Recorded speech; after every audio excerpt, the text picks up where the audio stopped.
In the news this week, London Parliament attack sparks terrorism fears in Australia. Plus, Pauline Hanson criticised for making anti-Muslim comments following the attacks. This is the Evening News with Ivan Lung and Daniel Staniskov. Good evening. The level of security at both state and federal parliaments are beefed up in Australia following the UK Parliament attacks. At the same time, there are growing concerns that next month's Anzac Day ceremonies will become potential targets for terrorists. Nelson Liu has the story.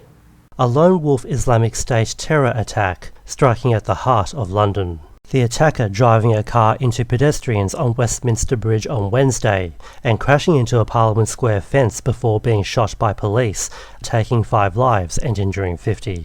In Australia, authorities remain concerned about similar attacks in the country, with WA police staying alert. Whether it's the London attack or the Paris attack or the attack in Istanbul, we always look at those things. WA police have beefed up its resources around Parliament House in recent years in event of a possible terrorist attack, but the general terror alert remains as probable.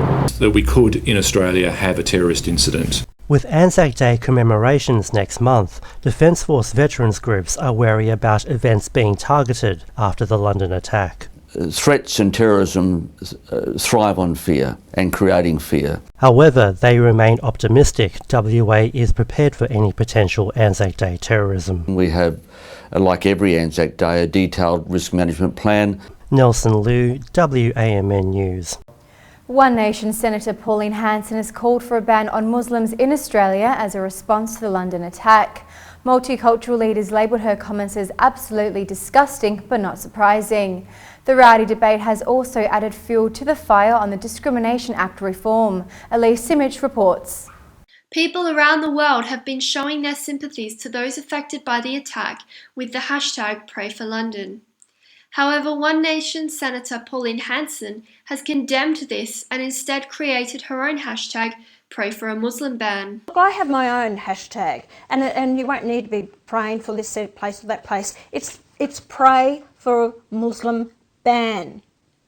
That is how you solve the problem. New information released since Senator Hanson posted her video has shown the attacker was London-born, meaning a Muslim immigration ban wouldn't have prevented this incident from taking place. To single Muslims out in the way that she has just makes no sense, particularly linking this incident. Muslim integration is already a difficult task for the federal government, which is why coalition MPs are pushing to reform the Discrimination Act 18C. But multicultural leaders are concerned that this newfound freedom of speech will come at a cost. It's easy for the rest of us to debate on the niceties of freedom of speech, but when freedom of speech then leads to these kind of actions, we have to take a good look at ourselves as a civil democratic, plural society. He said he's worried removing this section will have adverse effects on multiculturalism. Elise Simic for WAMN News. The Police Commissioner is calling for stricter control on firearms after 130 handguns were stolen from a Beckenham firearms store. The thieves, believed to be a gang of at least 3 people, allegedly cut through a concrete wall and avoided the store's laser beam security system. It's believed the number of handguns stolen has a total value of $650,000. The question in my mind, and I've raised this before, is that the more guns there are in a single place, particularly handguns, the more of a target that place will become. Now, I mean, I guess we have to ask the question is, what's the market, how much stock needs to be held, and can that stock be brought in from a more secure location when someone orders it? Melville Mayor Russell Aubrey claims the cancelling of the Row 8 project will increase congestion. The controversial project was terminated when the WA Labor government came into power earlier this month. Since then, a petition to reinstate it has already gained over 6,000 signatures. There is also a petition to widen the Kwinana Freeway northbound from Russell Road to Berrigan Drive.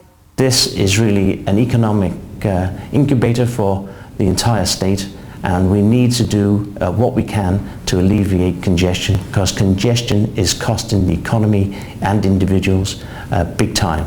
They talk about, widening the road, the freeway is going to cause more congestion. Well, that's absolute rubbish. The late and ongoing kitten season has caused an influx of unwanted cats to be dumped on Cat Haven's doorstep. Their usual capacity is 200 cats. However, they currently have 320 living in the centre and 500 out in temporary foster care. They're now offering a 2-for-1 deal on kittens, to relieve the pressure they are feeling. However, if you do want to adopt, Cat Haven is urging you to remember that cats are a long-term commitment. Well, Cat Haven normally has capacity for 200 cats, and right now we've got probably 350, 360 on site. So we're just bursting at the seams, and we just need the public to come and adopt. US President Donald Trump's move to cancel healthcare law has hit a major obstacle this week, with certain members of the Republican Party opposed to the measure. The delay is set to become a setback for Mr. Trump as he attempts to win support to replace Obamacare. Despite the dispute, the president is optimistic that progress has been made as he tries to convince those in doubt to support repeal of the Affordable Care Act. The House bill to repeal and replace Obamacare will provide you and your fellow citizens with more choices, far more choices, at lower cost. Americans should pick the plan they want. Now they'll be able to pick the plan they want. They'll be able to pick the doctor they want. They'll be able to do a lot of things that the other plan was supposed to give and never gave. And finally this week, some good news for us. Our station's longtime fixer Helene Fong has tied the knot with her partner Rex after almost 2 years worth of relationship. Well, for us it's definitely something to celebrate about as she steps into her next stage of life. But perhaps the best news is that her husband Rex is a competent cook with an easygoing character, which is a skill set that many husbands are envy of. It is with great pleasure that I pronounce you to be husband and wife. So Rex, you may lift Helene's veil and kiss your bride.